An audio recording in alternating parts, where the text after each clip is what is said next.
أعوذ بالله من الشيطان الرجيم. بسم الله الرحمن الرحيم. وإن تعدوا نعمة الله لا تحصوها إن الإنسان لظلوم كفار.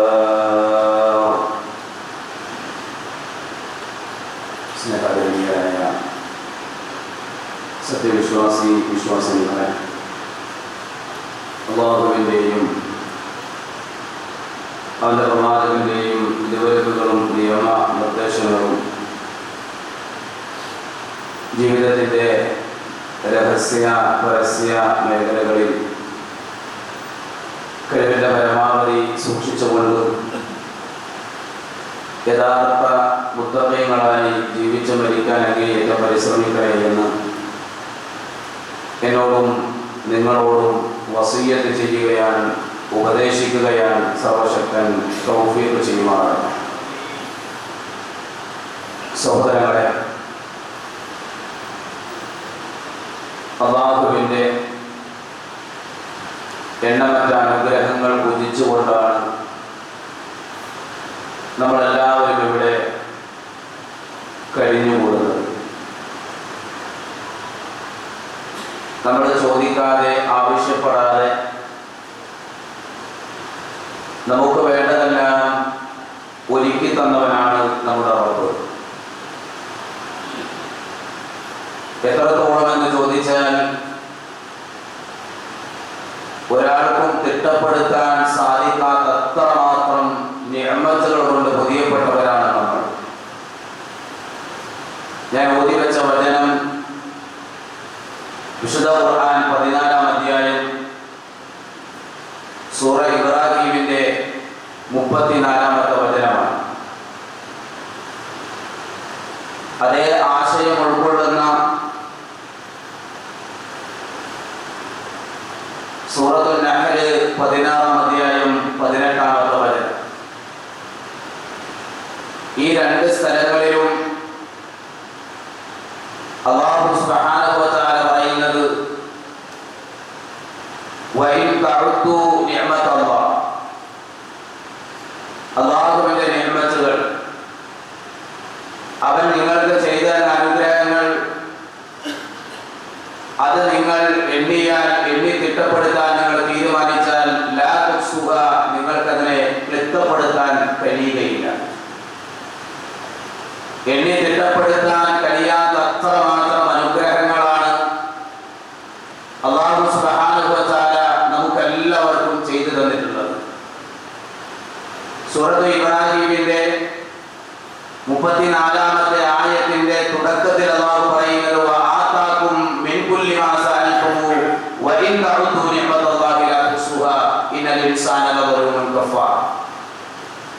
നിങ്ങൾ അവനോട് ചോദിച്ചത്, നിങ്ങൾ അവനോട് ആവശ്യപ്പെട്ടതെല്ലാം അവൻ നിങ്ങൾക്ക് നൽകുകയുണ്ടായി എന്ന് പറഞ്ഞാൽ നമ്മൾ ചോദിക്കുന്നതെല്ലാം മുഴുവനായി നമുക്ക് തന്നു എന്ന അർത്ഥത്തിലല്ല. നേരെ മറിച്ച് നാം ചോദിക്കുമ്പോൾ നമുക്ക് അനുയോജ്യമായ, നമുക്ക് ആവശ്യമായ, നമുക്ക് പ്രയോജനപ്രദമായ പല സംഗതികളും ഒരു കണക്കനുസരിച്ച്, വ്യവസ്ഥ അനുസരിച്ച് അല്ലാഹു സുബ്ഹാനഹു വ തആല നിങ്ങൾക്ക് നൽകി എന്നുള്ളതാണ്.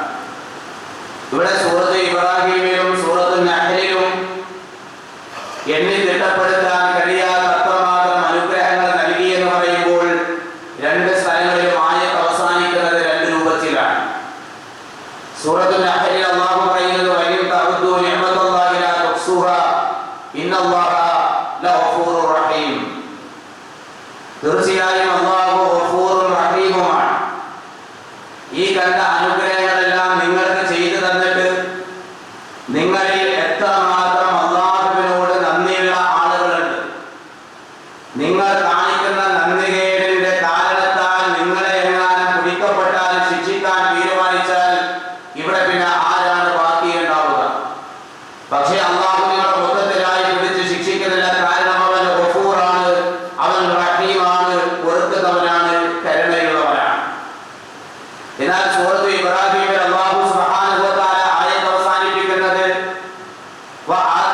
من كل ما سألتموه وإن تعدوا نعمة الله لا تحصوها إن الإنسان لظلوم كفار. എന്നെ തിട്ടപ്പെടുത്താൻ കഴിയാത്തത്ര മാത്രം അനുഗ്രഹങ്ങൾ നിങ്ങൾക്ക് നൽകി. എന്നിട്ട് അല്ലാഹു പറയുകയാണ്, ഇന്നൽ ഇൻസാന, തീർച്ചയായും മനുഷ്യൻ, ലظلوم കഫാർ, അവൻ അങ്ങേയറ്റം അക്രമിയാണ്, നന്ദി കെട്ടവനാണ്. മനുഷ്യൻ തന്നെയാണ് അതിന്റെ കാരണം. അല്ലാഹുവിന്റെ അനുഗ്രഹങ്ങൾക്ക് നന്ദി കാണിക്കാതെ നന്ദി കേട്ട് കാണിക്കുന്നവരായി ഭൂരിഭാഗം വരുന്ന ആളുകൾ മാറിപ്പോയിക്കൊണ്ടിരിക്കുകയാണ്.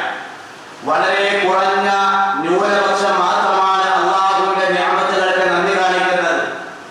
അത് വിശുദ്ധ ഖുർആൻ മറ്റൊരു സ്ഥലത്ത് പറയുന്നത്, വഖലീലുൻ മിൻ ഇബാദിയ ശക്കൂർ, അല്ലാഹുവിന്റെ അടിമകളിൽ വളരെ കുറഞ്ഞ ആളുകൾ മാത്രമാണ് അല്ലാഹുവിനോട് നന്ദി കാണിക്കുന്നത്. ഇക്കണ്ട അനുഗ്രഹങ്ങളെല്ലാം ആസ്വദിച്ച് തിന്ന് കുടിച്ച് ഭോഗിച്ച് സുന്ദരമായി ഇവിടെ ജീവിച്ചു കൊണ്ടിരിക്കുമ്പോഴും ഈ അനുഗ്രഹങ്ങളെ കുറിച്ച് ഓർക്കാനോ സ്മരിക്കാനോ ഇത് നൽകിയ അള്ളാഹുവിനെ തിരിച്ചറിയാനോ ആ റബ്ബിലേക്ക് വിനയമുള്ളവരായി മടങ്ങുവാനോ അള്ളാഹുവിന്റെ മുന്നിൽ സാഷ്ടാംഗം ലഭിക്കാനോ നന്ദി കാണിക്കാനോ ഭൂരിഭാഗം വരുന്ന ആളുകൾക്കും കഴിയുന്നില്ല എന്നുള്ളതാണ്. അള്ളാഹു സുബ്ഹാനഹു വ തആല തന്ന അനുഗ്രഹങ്ങളെ പോലും തിരിച്ചറിയാൻ ഭൂരിഭാഗം വരുന്ന ആളുകൾക്കും സാധിക്കുന്നില്ല.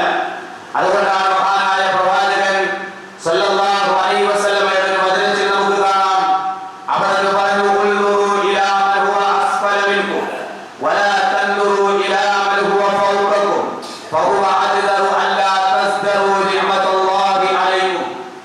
നിങ്ങൾ ഒരിക്കലും നിങ്ങളെക്കാൾ മുകളിലുള്ള ആളുകളിലേക്ക് നോക്കരുത്. മതപരമായ വിഷയത്തിലല്ല, ഭൗതികമായ ദുനിയാവിന്റെ കാര്യത്തിൽ നിങ്ങൾ ഒരിക്കലും എന്ത് ചെയ്യാൻ പാടില്ല? ഉൻദുറു ഇലാ മൻ ഹുവ അസ്ഫല മിൻകും വലാ തൻദുറു ഇലാ മൻ ഹുവ ഫൗഖകും. നിങ്ങൾ മുകളിലേക്ക് നോക്കരുത്, നിങ്ങൾ താഴെയുള്ള ആളുകളിലേക്ക് നോക്കണം. നിങ്ങൾ ഇവിടെ ദുനിയാവിൽ സാമ്പത്തികമായി ശാരീരികമായി ഏതെങ്കിലും തരത്തിൽ നിങ്ങൾ പ്രയാസം അനുഭവിക്കുമ്പോൾ നിങ്ങളെക്കാൾ പ്രയാസം അനുഭവിക്കുന്ന ആളുകൾ ഇവിടെയുണ്ട്.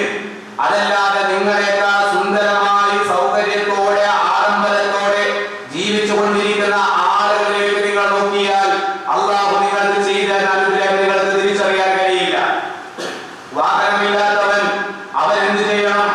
കിടക്കാൻ ഒരു വീടില്ലാത്തവരിലേക്ക് നോക്കണം. ഒരു കാലില്ലാത്തവൻ രണ്ട് കാലില്ലാത്തവരിലേക്ക് നോക്കണം. ഇങ്ങനെ നിങ്ങളെക്കാൾ താഴെയുള്ള ആളുകളിലേക്ക് നോക്കുമ്പോൾ എനിക്ക് തലതാഴ്ത്താൻ ഒരു കൂരയുണ്ടല്ലോ, സ്വന്തമായി വീടില്ലാത്ത, വാടകയ്ക്ക് കഴിയുന്ന, വാടക കൊടുക്കാൻ ഗതിയില്ലാതെ കഷ്ടപ്പെടുന്ന ആളുകൾ ഉണ്ടല്ലോ എന്ന് നമ്മൾ നമ്മുടെ താഴേക്ക് നോക്കുമ്പോഴാണ് എന്റെ റബ്ബ് എനിക്ക് ചെയ്തു തന്ന അനുഗ്രഹങ്ങൾ തിരിച്ചറിയാൻ സാധിക്കുക. അതല്ലാതെ മേൽപോട്ട് നോക്കി നമ്മൾ നെടുവേർപ്പെട്ടിട്ട് കാര്യമില്ല. മഹാനായ ഇമാം ഗസാലി റഹിമഹുല്ലാഹ് പറയുന്നത് 3 കാര്യങ്ങളാണ്. ഈ ഹദീസിന്റെ അടിസ്ഥാനത്തിൽ അദ്ദേഹം 3 കാര്യങ്ങളാണ് വിശദീകരിക്കുന്നത്. ഒന്ന്, നമുക്ക് ലഭിച്ച അനുഗ്രഹത്തെ നമ്മൾ തിരിച്ചറിയണം. അള്ളാഹു ചെയ്തതിന് എന്ന മറ്റ് അനുഗ്രഹങ്ങളുണ്ട്. പല ആളുകളും പറയാറുണ്ട്, അള്ളാഹു എന്നെ പരിഗണിക്കുന്നില്ല, എന്റെ റബ്ബ് എനിക്കൊന്നും തരുന്നില്ല. അവർക്ക് കൊടുക്കുകയാണ്, അവർക്ക് പിന്നെ പിന്നെ കൊടുക്കുകയാണ്, അവർക്ക് വെച്ചടി വെച്ചടി കയറ്റമാണ്. ഞാനാണെങ്കിൽ ഇങ്ങനെ താഴോട്ടിങ്ങനെ അടപ്പതിച്ചു പോവുകയാണ്. എന്താണ് എന്റെ റബ്ബ് എന്നെ പരിഗണിക്കാത്തത്? എന്നോട് സ്നേഹമില്ലേ?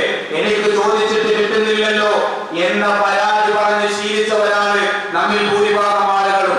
നമ്മുടെ ശരീരത്തിലേക്ക് നോക്കിയാൽ നമ്മുടെ കണ്ണിന്റെ വില എത്രയാണ് സഹോദരങ്ങളെ?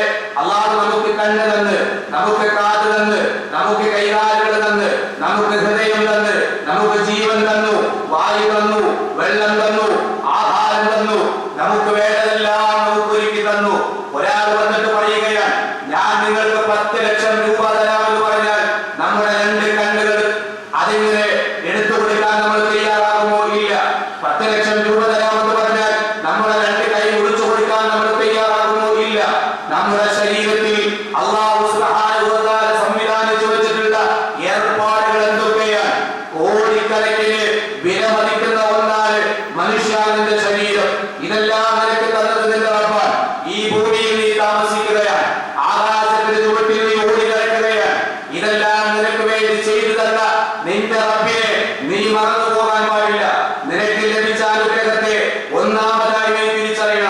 രണ്ടാമത് ഇമാം ഗസാലി റഹിമഹുല്ലാഹ് പറയുന്നത്, എന്താണോ നിനക്ക് കിട്ടിയത് ആ കിട്ടിയതിൽ നീ സംതൃപ്തനായിരിക്കണം.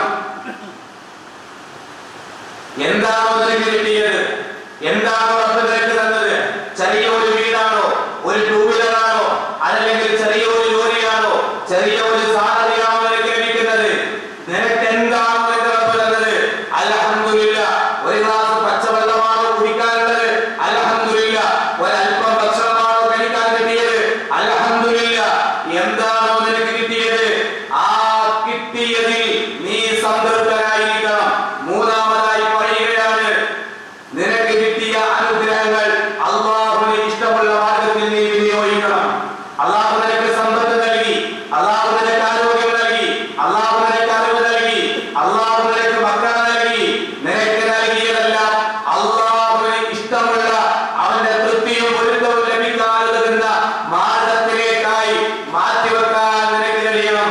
നമ്മിൽ എത്ര ആളുകൾക്കാണ് സാധിക്കാറുള്ളത് അല്ലാഹു ചെയ്തു തന്ന അനുഗ്രഹത്തിന്റെ എന്തെങ്കിലും ഒരു അടയാളങ്ങൾ ഇന്ന് വരെ എന്റെയും നിങ്ങളുടെയും ജീവിതത്തിൽ പ്രകടമായിട്ടുണ്ടോ സഹോദരങ്ങളെ?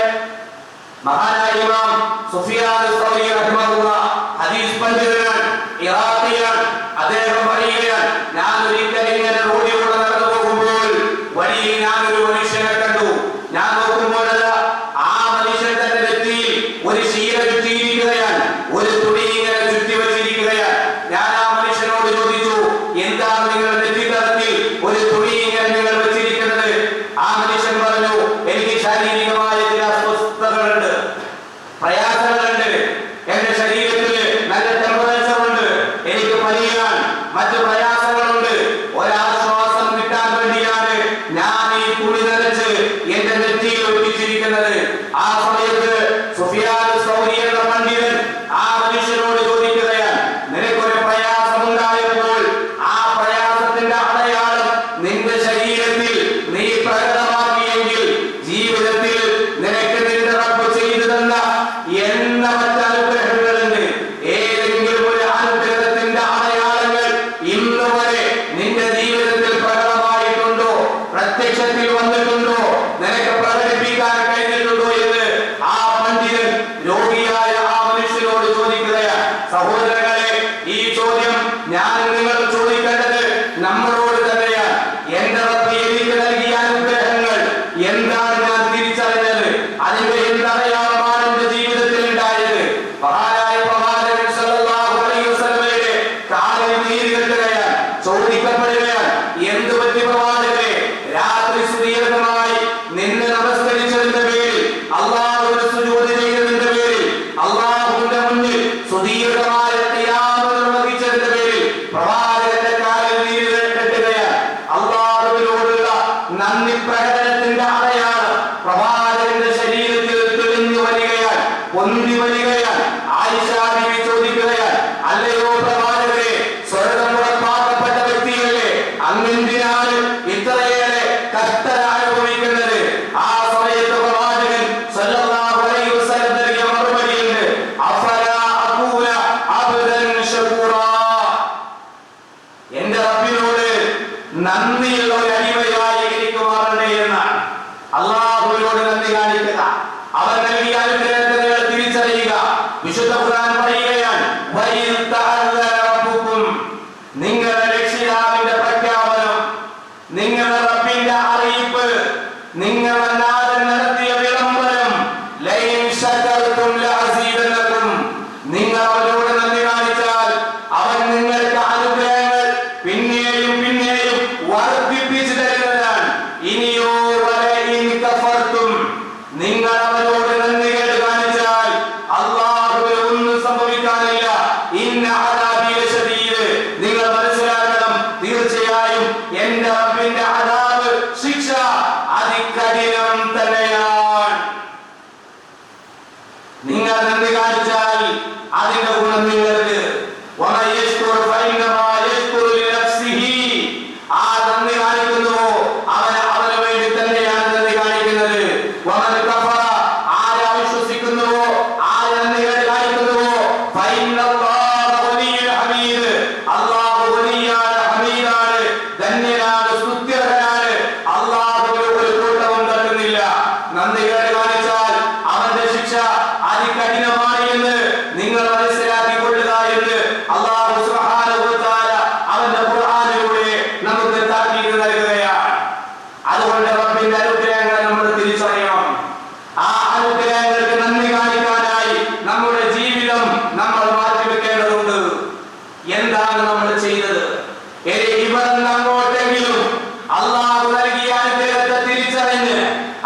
5 കാര്യങ്ങൾ അവിടുന്ന് പഠിപ്പിക്കുകയാണ്. ഞാൻ നിങ്ങളോട് അശ്രദ്ധമായി കാണുന്ന, ശ്രദ്ധിക്കാതെ പോകുന്ന, എന്നാൽ വളരെ ഗൗരവമേറിയ ശ്രദ്ധിക്കേണ്ടതായ 5 കാര്യങ്ങൾ ഒരു താക്കീത് എന്ന നിലയ്ക്ക് പ്രവാചകൻ സ്വല്ലല്ലാഹു അലൈഹി വസല്ലം നമുക്ക് വിശദീകരിച്ചു തരികയാണ്. റസൂലുള്ളാഹി സ്വല്ലല്ലാഹു അലൈഹി വസല്ലം യബ്തനിം ഖംസൻ ഖബല ഖംസിൻ, 5 കാര്യങ്ങൾക്ക് മുമ്പായി നിങ്ങൾ 5 കാര്യങ്ങൾ ചെയ്യണം. 5 ഘട്ടങ്ങൾക്ക് മുമ്പായി 5 ഘട്ടം നിങ്ങൾ പ്രയോജനപ്പെടുത്തണം. 1 ശഹാദത ഖബല ഹറമിക, വാർദ്ധക്യത്തിന് മുമ്പായി നിന്റെ യുവത്വം അത് പ്രയോജനപ്പെടുത്താൻ നിനക്ക് സാധിക്കണം. നമ്മുടെ ജീവിതത്തിലെ, നമ്മുടെ ആയുസ്സിന്റെ ഏറ്റവും പ്രധാനപ്പെട്ട കാലയളവാണ് യുവത്വം എന്ന് പറയുന്നത്. ഇനി മാത്രമല്ല, നമ്മുടെ ഭൗതികമായ വിഷയങ്ങൾ എടുത്തു നോക്കിയാൽ, സംഘടനാപരമായ പ്രവർത്തനങ്ങൾ എടുത്തു നോക്കിയാൽ, രാഷ്ട്രീയപരമായ മേഖലകൾ എടുത്തു നോക്കിയാൽ, എവിടെയും തെളിഞ്ഞു നിൽക്കുന്നത്, മുന്നിൽ നിൽക്കുന്നത്, പണതരിക്കാൻ മുന്നിട്ടിറങ്ങുന്നത് യുവാക്കളാണ്, യുവതികളാണ്. നമ്മുടെ ജീവിതത്തിന്റെ ആയുസ്സിന്റെ ഏറ്റവും സുപ്രധാന കാലയളവാണ്. ഇനി മാത്രമല്ല, ഏത് തോന്നിയാസങ്ങൾ എടുത്തു നോക്കിയാലും, നെറികേടുകൾ എടുത്തു നോക്കിയാലും, മദ്യപാനമാണെങ്കിലും, വ്യഭിചാരമാണെങ്കിലും, കൊലപാതകമാണെങ്കിലും, ഗുണ്ടാസംഘങ്ങളുടെ ആക്രമണമാണെങ്കിലും, അവിടെയും നമുക്ക് കാണാൻ കഴിയുന്നത് യുവത്വത്തെയാണ്. എന്തിനാണ് അല്ലാഹു സുബ്ഹാനഹു വ തആല നിനക്ക് യുവത്വം നൽകിയത്? നിന്റെ ശബാബ്, നിന്റെ യുവത്വം ഏതൊരു യുവാവും തിരിച്ചറിയണം. എന്റെ റബ്ബ് എനിക്ക് യുവത്വം നൽകിയത് ആരോഗ്യമുള്ള, തടിവെടുക്കില്ല, ചുറുചുറുക്കില്ല, എന്തിനും പോലില്ല എന്റെ ജീവിതത്തിന്റെ ഏറ്റവും സുപ്രധാന കാലയളവ്, അതാണ് യുവത്വം എന്ന് പറയുന്നത്. ഞാൻ എന്റെ യുവത്വം എന്തിനു വേണ്ടി ചെലവഴിച്ചു? പ്രവാചകൻ പറയുകയാണ്, വാർദ്ധക്യത്തിലേക്ക് എത്തിയാൽ യുവാക്കളെ പോലെ ഓടി നടക്കാൻ കഴിയില്ല, നന്മയുടെ മേഖലകളിൽ അതിശീഘ്രം സഞ്ചരിക്കാൻ കഴിയില്ല. അതുകൊണ്ട് മനുഷ്യരെ, നിങ്ങൾ വാർദ്ധക്യത്തിലേക്ക് എത്തുന്നതിന് മുമ്പ് നിന്റെ യുവത്വം നീ പ്രയോജനപ്പെടുത്തണം. ഇനി വിശുദ്ധ ഖുർആൻ നമ്മൾ മറിച്ചു നോക്കിയാൽ യുവാക്കളെ പറ്റി ഖുർആൻ പറയുന്നുണ്ട്. യുവാക്കളായ ഗുഹാവാസികളായ ഒരു പറ്റം ഔലിയാക്കളുടെ ചരിത്രം സൂറത്തുൽ കഹ്ഫിൽ അല്ലാഹു സുബ്ഹാനഹു വ തആല പറയുന്നുണ്ട്. നാട് ഭരിക്കുന്ന ധിക്കാരിയായ, അക്രമിയായ ദഖയാനുസ് എന്ന പേരുള്ള ഒരു രാജാവ് വിഗ്രഹങ്ങൾക്ക് ആരാധന ചെയ്യാൻ, ശിർക്ക് ചെയ്യാൻ, അല്ലാഹുവിൽ പങ്കുചേർക്കാൻ ആ നാട്ടുകാരൻ നിർബന്ധിക്കുകയാണ്. അത് ചെയ്യാത്തവരെ, ശിർക്ക് ചെയ്യാത്തവരെ കൊന്നു കളയാൻ ആ രാജാവ് തീരുമാനിച്ചു. ഖുർആൻ ചരിത്രം പറയുമ്പോ അതാ ഒരു പറ്റം യുവാക്കൾ അല്ലാഹു സുബ്ഹാനഹു വ തആല അവരുടെ ചരിത്രം പറയുകയാണ്. ആ യുവാക്കളുടെ പ്രത്യേകത, അവർ തൗഹീദുള്ളവരായിരുന്നു, അല്ലാഹുവിനെ മാത്രം ആരാധിക്കുന്നവരായിരുന്നു. ആര് പറഞ്ഞാലും തൗഹീദിനെതിരായ ശിർക്ക് എന്ന മഹാപാപം ചെയ്യാൻ ഞങ്ങൾ തയ്യാറല്ല, അതിന്റെ പേരിൽ ഞങ്ങളുടെ ജീവൻ നഷ്ടപ്പെടുത്തേണ്ടി വന്നാലും ഞങ്ങൾ തയ്യാറല്ല, അതിന്റെ പേരിൽ പൗരത്വം നഷ്ടപ്പെട്ട് ഈ നാട് വിട്ട് ഞങ്ങൾക്ക് പോകേണ്ടി വന്നാലും തൗഹീദ് ഒഴിവാക്കാൻ ഞങ്ങൾ തയ്യാറല്ല. ആ യുവാക്കൾ ഒരു ഗുഹയിൽ അഭയം പ്രാപിക്കുകയാണ്. ആ യുവാക്കൾ ഒരു ഗുഹയിൽ അഭയം പ്രാപിച്ചു. അല്ലാഹു സുബ്ഹാനഹു വ തആല 1300 കൊല്ലക്കാലം ആ യുവാക്കളെ ആ ഗുഹയ്ക്കുള്ളിൽ ഉറക്കിക്കിടത്തി ചരിത്രം സൂറത്തുൽ കഹ്ഫിൽ വിശദമായി ചർച്ച ചെയ്യുന്നുണ്ട്. പരിശോധനയ്ക്ക് വിധേയമാക്കണം. ഒരു പറ്റം യുവാക്കളുടെ ചരിത്രം ഖുർആൻ പറഞ്ഞു. മഹാനായ ഖലീലുല്ലാഹി ഇബ്രാഹിം നബി അലൈഹിസ്സലാത്തു വസ്സലാമിന്റെ ചരിത്രം പറയുമ്പോൾ ഖുർആൻ പറയുകയാണ്, അദ്ദേഹം ഒരു യുവാവായിരുന്നു. യുവത്വം അല്ലാഹുവിന്റെ മാർഗ്ഗത്തിലേക്കായി മാറ്റിവെക്കാൻ നമ്മുടെ ആദർശ പിതാവ് ഖലീലുല്ലാഹി ഇബ്രാഹിം നബി അലൈഹിസ്സലാത്തു വസ്സലാമിന് സാധിച്ചു. മഹാനായ പ്രവാചകൻ സ്വല്ലല്ലാഹു അലൈഹി വസല്ലം നാലാർശിന്റെ തണൽ നൽകി അല്ലാഹു സുബ്ഹാനഹു വ തആല ആദരിക്കുന്ന അല്ലാഹുവിന്റെ അർശിന്റെ തണലില്ലാതെ വേറൊരു തണലുമില്ലാത്ത ഒരു ദിവസം വരെ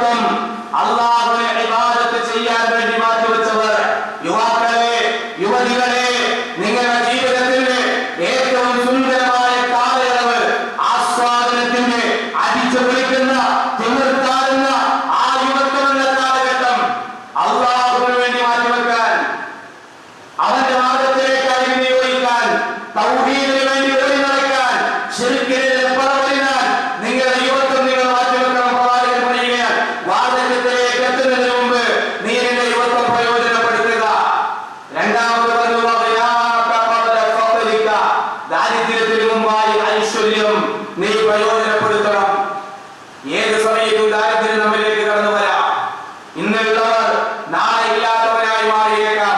അതിനു മുമ്പായി നിനക്കുള്ള സമ്പത്ത് പാവങ്ങളെ സഹായിക്കാൻ, അല്ലാഹു ഇഷ്ടമുള്ള മാർഗത്തിൽ വിനിയോഗിക്കാൻ, ജാരിയായ സ്വതന്ത്രങ്ങളിലേക്കായി മാറ്റിവെക്കാൻ നിങ്ങൾക്ക് കഴിയണം. ഒന്നുമില്ലാതായി തീരുമ്പോ എന്റെ കയ്യിൽ എന്തെങ്കിലും ഉണ്ടായിരുന്നെങ്കിൽ ഞാൻ ഇത്ര കൊടുത്തേനെ എന്ന് പറയുന്നതിൽ അർത്ഥമില്ല. ചില ആളുകൾ അങ്ങനെയാണ്. എന്റെ 10 ലക്ഷം ഉണ്ടായിരുന്നെങ്കിൽ 1 ലക്ഷം ഞാൻ പള്ളി കൊടുത്തേനെ. എനിക്ക് അവിടെ ഞാൻ ഇന്നത് ചെയ്തു വെച്ചിട്ടുണ്ട്, ഇവിടെ ഇന്നത് ചെയ്തു വെച്ചിട്ടുണ്ട്, കിട്ടാൻ സാധ്യതയുണ്ട്, കിട്ടട്ടെ, 2 ലക്ഷം കിട്ടട്ടെ, 5 ലക്ഷം കിട്ടട്ടെ, ഒരു 25,000 50,000 പള്ളി കൊടുത്തേക്കാം. അല്ല, ഉള്ളതിൽ നിന്ന് നിങ്ങൾ ചെലവഴിക്കുക. ഒന്നുമില്ലാത്ത ഫക്കീറായി ദരിദ്രനായി മാറുന്നതിന് മുമ്പ് അല്ലാഹു നൽകിയത് അവന്റെ മാർഗത്തിൽ നിങ്ങൾ ചെലവഴിക്കുക. രോഗത്തിന് മുമ്പായി ആരോഗ്യം അല്ലാഹുവിന്റെ മാർഗത്തിൽ നിങ്ങൾ വിനിയോഗിക്കണം. രോഗിയായി കിടപ്പിലായി എത്രയോ ആളുകളായ സഹോദരങ്ങളെ, ചെറുപ്പക്കാരികളെ, നമ്മളെയൊക്കെ പറയുന്ന ഒരു വർത്തമാനമുണ്ട്, ചെറുപ്പത്തിലെ പ്രായമാവുക എന്നൊരു പ്രയോഗമുണ്ട്.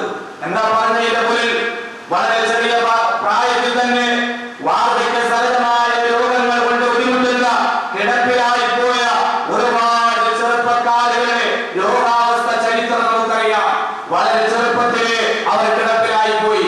ഓടി നടക്കേണ്ട അവരുടെ പ്രായത്തിലെ മാരകമായ രോഗം അവരുടെ ശരീരത്തെ കാർന്നു നിന്നു. പ്രവാചകൻ പറയുകയാണ്, ഏത് സമയത്താണ് നിങ്ങളിലേക്ക് രോഗം കടന്നു വരിക അറിയില്ല. ഒരുപക്ഷെ നമ്മൾ ചിന്തിക്കുകയാണ്, എനിക്ക് കുഴപ്പമൊന്നുമില്ലല്ലോ, യാതൊരു തകരാറുമില്ലല്ലോ, പ്രത്യക്ഷത്തിൽ ഞാൻ ആരോഗ്യവാനാണല്ലോ, ഇനിയും കുറെ കാലമുണ്ടല്ലോ എന്നൊക്കെ ഇങ്ങനെ നമ്മൾ ചിന്തിക്കും. പക്ഷേ വലിയ സമയം വേണ്ട.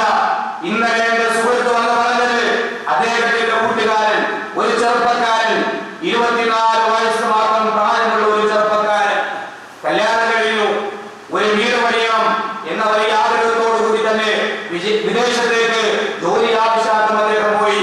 UK-യിലേക്കാണ് പോയത്. രാത്രി ഭക്ഷണം കഴിച്ചു, തന്റെ സുഹൃത്തുക്കളുമായി വർത്തമാനത്തിൽ ഏർപ്പെട്ടു. ഭക്ഷണം കഴിഞ്ഞ് ആ സഹോദരൻ റൂമിൽ പോയി കിടന്നുറങ്ങി. കേവലം 24 വയസ്സ് മാത്രം പ്രായം. ആ വൃത്തത്തിൽ അറ്റാക്ക് വന്ന് ആ സഹോദരൻ മരണപ്പെട്ടു. ഒരു മുസ്ലിം ചെറുപ്പക്കാരൻ, അദ്ദേഹത്തിന്റെ മയ്യിത്ത് അവിടെ നിന്ന് ഇങ്ങോട്ടേക്ക് എത്തിക്കണമെങ്കിൽ 10 ലക്ഷം രൂപയോളം ചെലവ് വരും. അതുകൊണ്ട് കൊണ്ടുവരേണ്ട സാമ്പത്തിക ശേഷിയില്ലാത്തത് കൊണ്ട് കൊണ്ടുവരേണ്ട എന്ന കുടുംബം തീരുമാനിക്കുകയാണ്. സഹോദരങ്ങളെ, നമുക്കൊക്കെ പ്രായമായി നമ്മൾ എന്താ വിചാരിച്ചത്? എനിക്ക് നല്ല ആരോഗ്യമുണ്ട്, തണ്ടുണ്ട്, തടിയുണ്ട്, തടിപിടിക്കുന്നുണ്ട്, മസിൽ പവറുണ്ട് എന്ന അഹങ്കാരം നമുക്ക് വേണ്ട. പ്രവാചകൻ പറയുകയാണ്, രോഗിയാകുന്നതിന് മുമ്പേ നിന്റെ ആരോഗ്യം നല്ല മാർഗത്തിലേക്കായി മാറ്റി വെക്കുക. നാലാമത് പറഞ്ഞു, ജോലി തിരക്കിന് മുമ്പായി നിന്റെ ഒഴിവ് സമയം. ഞാൻ ഇങ്ങനെ ഒരു വിഷയം ഇന്നത്തെ ഹുതുബയിൽ തിരഞ്ഞെടുക്കാനുള്ള കാരണം തന്നെ ഈ ഒരു പോയിന്റിൽ നിന്നുകൊണ്ടാണ് ഇങ്ങനെ ഒരു വിഷയം ഞാനിത് സ്റ്റഡി ചെയ്തത്. ജോലി തിരക്കിന് മുമ്പുള്ള ഒഴിവ് സമയം നമ്മുടെ മക്കൾക്കൊക്കെ ഒഴിവ് സമയമാണ്, വെക്കേഷനാണ്. ഈ ഒരു മാസം അവർക്ക് സ്കൂളില്ല, മദ്രസയില്ല, മറ്റു ട്യൂഷനില്ല. അതുകൊണ്ട് തന്നെ രക്ഷകർത്താക്കൾക്കും പ്രത്യേകിച്ച് സഹോദരിമാർക്ക്, ഉമ്മമാർക്ക് ഒരുപാട് ഫ്രീ ടൈം കിട്ടുന്ന മാസമാണ് ഈ മെയ് മാസം എന്ന് പറയുന്നത്. ഈ മാസം കഴിഞ്ഞ് ജൂണായാലോ സ്കൂൾ തുറക്കുകയാണ്. പുസ്തകം വാങ്ങണം, അത് പൊതിയണം, ബാഗ് വാങ്ങണം, അതിനുള്ള സാമ്പത്തികം വേണം. പിതാക്കൾ ഓട്ടത്തിലാണ്, ടെൻഷനിലാണ്, ജോലിയില്ലാതെ വരികയാണ്. ഒരുപക്ഷെ മഴ ആ സമയത്തൊക്കെ സാധാരണ നമ്മുടെ നാടിന്റെ രീതി അനുസരിച്ച് ജൂൺ ജൂലൈ ഓഗസ്റ്റ് മാസത്തിലൊക്കെ നല്ല മഴയായിരിക്കും. കൂലിപ്പണിക്കാരായ ആളുകൾ സാമ്പത്തികമായി ദുരിതമനുഭവിക്കാൻ സ്കൂളിൽ നടക്കാൻ ഫീസില്ല, യൂണിഫോം തയ്പ്പിക്കാൻ പൈസ ഇല്ല, ആകെ ഇറങ്ങിയതാണ്, ടെൻഷനാണ്, എല്ലാം കൊണ്ട് ഓട്ടത്തിലായിരിക്കും. ഒരു കുടുംബനാഥനും ഒരു കുടുംബനാഥയും ഈ സമയം എന്ന് പറയുന്നത് ഒന്ന് റിലാക്സ് ചെയ്ത് നമ്മളൊക്കെ വീട്ടിലിരിക്കുന്ന സമയം, വെക്കേഷൻ ടൈം. പ്രവാചകൻ പറയാ, തിരക്കിന് മുമ്പായി ഒഴിവ് സമയം നീ പ്രയോജനപ്പെടുത്തണം. ഖുർആനിൽ അല്ലാഹു പറഞ്ഞു പ്രവാചകനോട്, നബിയെ ഒഴിവ് കിട്ടിയാൽ അധ്വാനിക്കുക. ഫ്രീ ടൈം കിട്ടുമ്പോൾ വെറുതെ ഇരിക്കാനല്ല. നിന്റെ വ്യക്തിപരമായ കാര്യം കഴിഞ്ഞാൽ കുടുംബത്തിന്റെ കാര്യത്തിൽ ഏർപ്പെടുക, കുടുംബത്തിന്റെ കാര്യം കഴിഞ്ഞാൽ സാമൂഹ്യപരമായ കാര്യങ്ങളിൽ ഏർപ്പെടുക.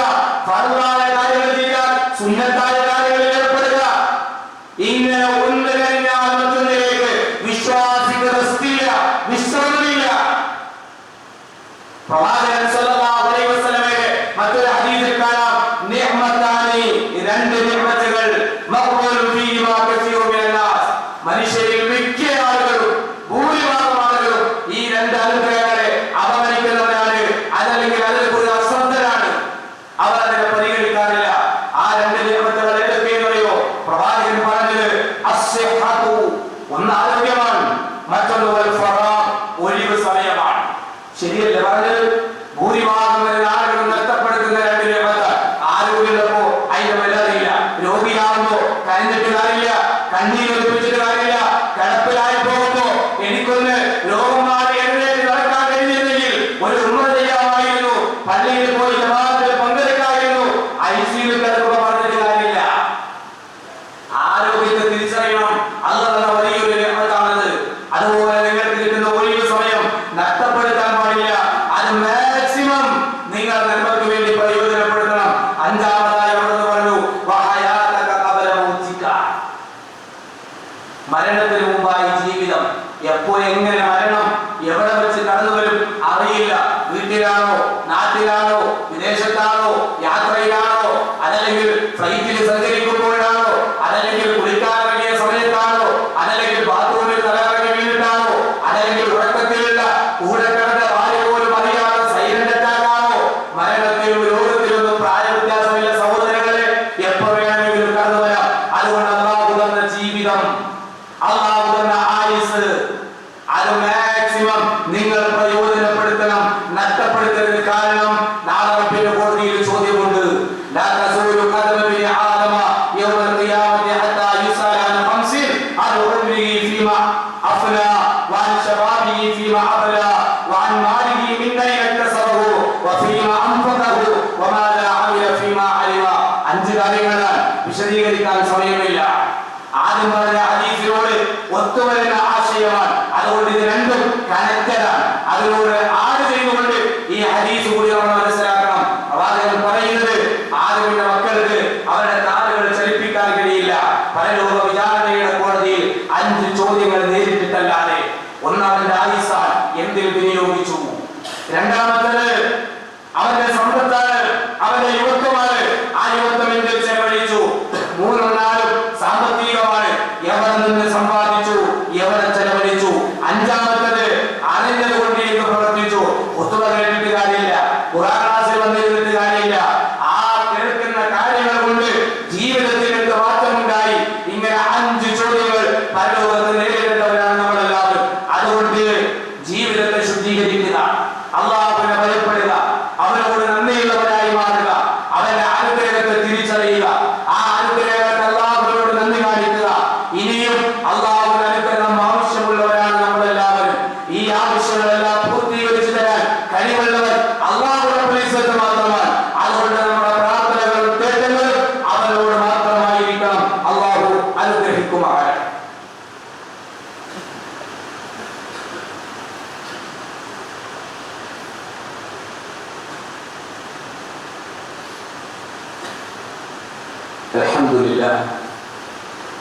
الحمد لله رب العالمين. اللهم صل على محمد وعلى آل محمد. يا أيها الذين آمنوا اتقوا الله حق تقاته ولا تموتن إلا وأنتم مسلمون. ഒരിക്കൽ കൂടി അല്ലാഹുവിന്റെ വിധിവിലക്കുകൾ ജീവിതത്തിൽ സൂക്ഷിക്കുന്ന മുത്തഖീകളായി തീരുവാൻ ഉണർത്തുകയാണ്, ഉപദേശിക്കുകയാണ്. സഹോദരങ്ങളെ, നമ്മളെല്ലാവരും ഇപ്പോൾ അനുഭവിച്ചുകൊണ്ടിരിക്കുന്ന വലിയൊരു പ്രയാസം എന്ന് പറയുന്നത്, നാടും നഗരവും വീടുമെല്ലാം ചർച്ച ചെയ്യുന്നത് കഠിനമായ ചൂടിനെ സംബന്ധിച്ചാണ്. വേനൽ അത് കടുത്തു വരികയാണ്. ചൂട് നമുക്ക് താങ്ങാൻ കഴിയാവുന്നതിലും അപ്പുറത്തേക്ക് ആ ഒരു അവസ്ഥയിലേക്ക് നമ്മൾ എത്തിക്കൊണ്ടിരിക്കുകയാണ്. പത്രമാധ്യമങ്ങളിൽ നമ്മൾ വായിക്കുന്നുണ്ട്, വാർത്തകൾ കേൾക്കുന്നുണ്ട്. സൂര്യതാപമേറ്റ് പലരുടെയും ശരീരത്തിന്റെ പല ഭാഗങ്ങളും പൊള്ളിപ്പോകുന്നു, പലയിടങ്ങളിലും മരണം സംഭവിക്കുന്നു. ഇന്നലെയും മരണം സംഭവിച്ചിട്ടുണ്ട്. മരണസംഖ്യ കൂടുകയാണ്. ഇനിയും ഇങ്ങനെയായാൽ, ചൂട് കഠിനമായാൽ ഇതിനേക്കാളും വലിയ ദുരന്തം നമ്മളെല്ലാവരും നേരിടേണ്ടി വരുമെന്ന് നമ്മളെല്ലാവരും ശരിക്ക് അനുഭവത്തിൽ നമ്മൾ അറിഞ്ഞുകൊണ്ടിരിക്കുകയാണ്, വന്നുകൊണ്ടിരിക്കുകയാണ്. ഒരു മഴയ്ക്ക് വേണ്ടി ആഗ്രഹിക്കാത്ത ഒരു മനുഷ്യ മനസ്സും ഉണ്ടാവില്ല. എല്ലാവരും മഴയ്ക്ക് വേണ്ടി പ്രാർത്ഥിക്കണം പ്രാർത്ഥിക്കണം എന്ന് പറഞ്ഞുകൊണ്ടിരിക്കുകയാണ്. എല്ലാ വിപണികളിലും മഴയ്ക്ക് വേണ്ടിയുള്ള പ്രാർത്ഥന ഉണ്ടാകണമെന്ന് ആവശ്യപ്പെട്ടുകൊണ്ടിരിക്കുകയാണ്. ഇവിടെ നമ്മളെല്ലാവരും ഒരു കാര്യം മനസ്സിലാക്കേണ്ടത്, മഴ അല്ലാഹുവിന്റെ വലിയ അനുഗ്രഹമാണ്. മഴയില്ലെങ്കിൽ, വെള്ളമില്ലെങ്കിൽ മനുഷ്യന് മാത്രമല്ല, ജീവജാലങ്ങളാണെങ്കിലും സസ്യലതാദികളാണെങ്കിലും ഒന്നിനും ഇവിടെ നിലനിൽക്കാൻ കഴിയില്ല എന്നുള്ളതാണ്. ശരീരത്തിലെ ജലാംശം വറ്റിപ്പോയാൽ, ഇത്ര പെർസെന്റേജിന് താഴെ വന്നാൽ മരണം വരെ സംഭവിക്കാം. മനുഷ്യനെ സംബന്ധിച്ചിടത്തോളം, മൃഗങ്ങളെ സംബന്ധിച്ചിടത്തോളം എന്നുള്ള പഠനങ്ങളും കണക്കുകളെല്ലാം നമ്മളെല്ലാവരും വായിക്കുന്നവരാണ്. എന്തുകൊണ്ട് ഇത്തരത്തിലുള്ള കഠിനമായ പരീക്ഷണങ്ങൾക്ക് നാം വിധേയമാകേണ്ടി വരുന്നു? ഒന്ന്, നമ്മുടെ ജീവിതത്തിന്റെ ആവാസ രീതികളാണ്. ജീവിതത്തിൽ നന്മകൾ കുറഞ്ഞു പോകുന്നു, സമൂഹത്തിൽ തിന്മകൾ വർദ്ധിച്ചു വരുന്നു. ആ തിന്മകൾക്കെല്ലാം നിയമപരമായ അനുകൂലമായ സാഹചര്യങ്ങൾ ഉണ്ടാകുന്നു. മുമ്പ് തിന്മയായി കണ്ടിരുന്ന പല കാര്യങ്ങളും ഇന്ന് തിന്മയായി കാണാത്ത നന്മയായി പരിവർത്തനം ചെയ്യപ്പെടുന്ന അവസ്ഥ സമൂഹത്തിൽ ഉണ്ടാകുന്നു. ഇതെല്ലാം ഇതിന്റെ കാരണങ്ങളായി നമ്മൾ മനസ്സിലാക്കണം. ഇനി മഴയ്ക്ക് വേണ്ടിയാണെങ്കിലും ഏതൊരു അനുഗ്രഹത്തിന് വേണ്ടിയാണെങ്കിലും നമ്മൾ പ്രാർത്ഥിക്കുമ്പോൾ നമ്മുടെ പ്രാർത്ഥന അല്ലാഹു സ്വീകരിക്കണമെങ്കിൽ പ്രാർത്ഥനയെ സംബന്ധിച്ച് പറയുന്നിടത്ത് അതിന് ഒരുപാട് മര്യാദകൾ പറയുന്നുണ്ട്. നിങ്ങളിൽ അനുഗ്രഹം ഉണ്ടാകുമ്പോൾ, അഥവാ ജീവിതത്തിൽ പ്രയാസങ്ങളൊന്നുമില്ല, സന്തോഷകരമായ അവസ്ഥയാണ്. ആ സന്തോഷകരമായ അവസ്ഥയിലും അല്ലാഹുവിനോട് നന്ദി കാണിക്കുകയും അല്ലാഹുവിനോട് പ്രാർത്ഥിക്കുകയും ചെയ്താൽ മാത്രമാണ് സന്താപഘട്ടത്തിൽ നിങ്ങളുടെ പ്രാർത്ഥന അല്ലാഹു സ്വീകരിക്കുക. മഴക്കാലത്ത് നമ്മൾ ആരും പ്രാർത്ഥിക്കാറില്ല. മഴക്കാലത്ത് മഴയുടെ വെള്ളത്തിന്റെ അനുഗ്രഹത്തെ കുറിച്ച് നമ്മൾ ആരും ചർച്ച ചെയ്യാറില്ല. മഴ റഹ്മത്താണ്, അതോടൊപ്പം അത് അദാബുമാണ്. വെള്ളമില്ലെങ്കിൽ നമുക്ക് ജീവിക്കാൻ കഴിയില്ല. എന്നാൽ നൂഹ് നബി അലൈഹിസ്സലാത്തു വസ്സലാമിന്റെ ജനതയെ അല്ലാഹു സുബ്ഹാനഹു വ തആല മുക്കി നശിപ്പിച്ചത് മഴ മൂലമാണ്, വെള്ളം മൂലമാണ്, വെള്ളപ്പൊക്കത്തിലാണ് എന്ന് നമുക്കറിയാം. അവ മഴ അല്ലാഹുവിന്റെ അനുഗ്രഹമാണ്. ചിലപ്പോൾ അത് ശിക്ഷയായിട്ടും മാറിയേക്കാം. മഴ ഉണ്ടാകുന്ന സമയത്ത് നമ്മൾ എന്താ പറയുക? ഹലാക്കിന്റെ മഴ, ഒടുക്കത്തെ മഴ, എന്തോ ഒരു മഴയാണ്. ജോലിക്ക് പോകാൻ വയ്യ, വീട്ടിൽ നിന്ന് പുറത്തിറങ്ങാൻ വയ്യ, മുറ്റത്ത് വെള്ളമാണ്, റോഡിൽ വെള്ളമാണ്. റോഡിൽ കുഴിയുള്ളത് കൊണ്ട് തന്നെ വെള്ളം കിടക്കുന്നത് കുഴിയുടെ ആദ്യം തിരിച്ചറിയുന്നില്ല. വണ്ടിക്ക് കപ്പലേക്ക് വരുന്നു, ഇറങ്ങാൻ കഴിയുന്നില്ല. നല്ല ഡ്രസ്സ് കൊണ്ട് റോഡിലേക്ക് ഇറങ്ങിയാൽ ചീർപ്പായുള്ള വാഹനങ്ങൾ ആ വെള്ളവും ചളിയുമെല്ലാം ദേഹത്തേക്ക് തെറിപ്പിച്ചുകൊണ്ടിരിക്കാൻ ഒരു 4-5 മാസം നമ്മൾ മഴ ഇങ്ങനെ ശപിച്ചുകൊണ്ടിരിക്കും. മഴയാണെങ്കിലും വേനലാണെങ്കിലും രാത്രിയാണെങ്കിലും പകലാണെങ്കിലും സൂര്യനും ചന്ദ്രനും ആകാശങ്ങളും എല്ലാം അല്ലാഹുവിന്റെ സൃഷ്ടിയാണ്. എല്ലാം അല്ലാഹുവിന്റെ അനുഗ്രഹമാണ്. ഒന്നിനെയും നിങ്ങൾ പഠിക്കാൻ പാടില്ല. മഴക്കാലം വന്നാലും വേനൽക്കാലം വന്നാലും ഇനി തണുപ്പ് കാലം വന്നാലും മഞ്ഞുകാലം, ഏത് കാലമാണെങ്കിലും പ്രവാചകൻ സല്ലല്ലാഹു അലൈഹി വസല്ലം പറയാ, അല്ലാഹു പറഞ്ഞത് നിങ്ങൾ കാലത്തെ പഠിക്കാൻ പാടില്ല. കാരണം എന്താ? അല്ലാഹു പറഞ്ഞു, ഞാനാണ് കാലം. അവനാണ് കാലത്തെ നിർണയിക്കുന്നത്, നിയന്ത്രിക്കുന്നത്, മാറ്റിക്കൊണ്ടിരിക്കുന്നത്. പലപ്പോഴും നമ്മൾ പറയും കഷ്ടകാലം. അങ്ങനെയുള്ള ഒരു പ്രയോഗം പോലും ഒരു മുസൽമാന്റെയും നാട്ടിൽ നിന്ന് പുറത്തു വരാൻ പാടില്ല എന്ന് നമ്മളൊക്കെ പ്രത്യേകം മനസ്സിലാക്കുക. മഴയില്ലാത്ത ഈ സന്ദർഭത്തിൽ നമുക്ക് എന്താ ചെയ്യാനുള്ളത്? മഴ ഉണ്ടാകാൻ വേണ്ടി ജാറത്തിൽ പോകുന്ന ആളുകളുണ്ട്. മഴയില്ലാതാകുമ്പോൾ ജാറത്തിൽ പോയി നേർച്ചയാക്കുന്ന ആളുകളുണ്ട്. ആ നിലക്ക് പബ്ലിസിറ്റി കൊടുക്കുന്നവരുണ്ട്. ഏതെങ്കിലും ജാറത്തിൽ പോയി കൊടി വെക്കുന്ന ആളുകളുണ്ട്. അതല്ലെങ്കിൽ ഒരുപാട് കള്ളൗലിയാക്കന്മാർ ഈ രംഗങ്ങളെല്ലാം, ഈ സന്ദർഭങ്ങളെല്ലാം ചൂഷണം ചെയ്യുന്നവരുണ്ട്. വീരാൻ ഔലിയാക്കന്മാർ എന്ന് പറയുന്ന സമൂഹത്തിൽ വിശദീകരിക്കപ്പെടുന്ന ഒരു കള്ളൗലി ഉണ്ടായിരുന്നു. കള്ളൗലി എന്ന് ഞാൻ പറയാൻ കാരണം, കേവലം സാധാരണ ഒരു മനുഷ്യൻ, തനക്ക് സുഖമില്ലാത്ത മനുഷ്യൻ, മെന്റനായി ജീവിതത്തിന്റെ അവസാന കാലഘട്ടങ്ങളിൽ ജീവിച്ച മനുഷ്യൻ മരിച്ചു കഴിഞ്ഞപ്പോ ഒരുപാട് കള്ളക്കലാമത്തിന്റെ കഥയൊക്കെ പറഞ്ഞ് ആളുകൾക്കിടയിൽ വലിയ പ്രസിദ്ധി ഉണ്ടാക്കിയെടുത്ത് അങ്ങനെ വീരാൻ ഔലിയാക്കന്മാരുടെ പേരിൽ ഒരുപാട് കള്ളക്കലാമത്തിന്റെ കഥകൾ പുറത്തു വന്നു. ആ കൂട്ടത്തിൽ ഒരു കള്ളക്കലാമത്താണ് മഴയില്ലായിരുന്ന സമയത്ത് ഉപ്പാപ്പാന്റെ അടുക്കൽ ആൾ വന്നിട്ട് മഴയില്ലെന്ന് പറഞ്ഞപ്പോ മിമ്പറിൽ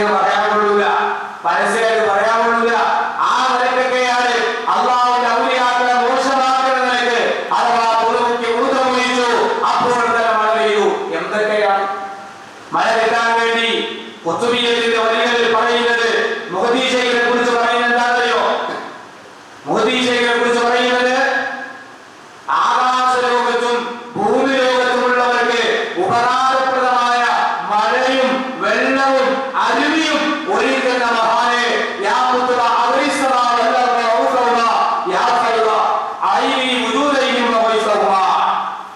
ആകാശ ലോകത്തും ഭൂമി ലോകത്തുള്ളവർക്ക് മഴ ലഭിക്കുന്നത് മുഹദ്ദി ശൈഖാണത്രേ. ഇതൊക്കെ മുസ്ലിം സമൂഹത്തിലാണ് പ്രചരിക്കുന്നത്. ഇവിടെയാണ് നമ്മൾ ഖുർആൻ പഠിക്കേണ്ടത്. ഖുർആന്റെ 2-3 ആയത്തുകൾ ഈ സമയത്ത് ഏതൊരു ഹൃദയത്തെയും സ്വാധീനിക്കും. അല്ലാഹ് ചോദിച്ച ഒരു ചോദ്യമുണ്ട്, ഖുൽ അറഅയ്തും ഇൻ അസ്ബഹ മാഉകും ഖുറൻ ഫമയതികും ബിമാഇൻ മഈൻ. ഈ വെള്ളം വറ്റിപ്പോയാൽ ആരാണ് നിങ്ങൾക്ക് ഉറവുള്ള ഒഴുക്കുള്ള വെള്ളം നിങ്ങൾക്ക് കൊണ്ടുവന്ന് തരിക? ആർക്കാണ് അതിന് കഴിയുക?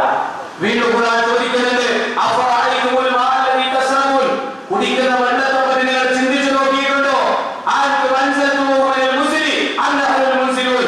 കാർമേഘീറുകളിൽ നിന്ന് അവരാണോ ആരാണ് നിങ്ങൾക്ക് മഴ ലഭിച്ചു തരുന്നത്? അല്ലാഹുവിനെ നിങ്ങൾ വിളിക്കുന്നവരാണോ?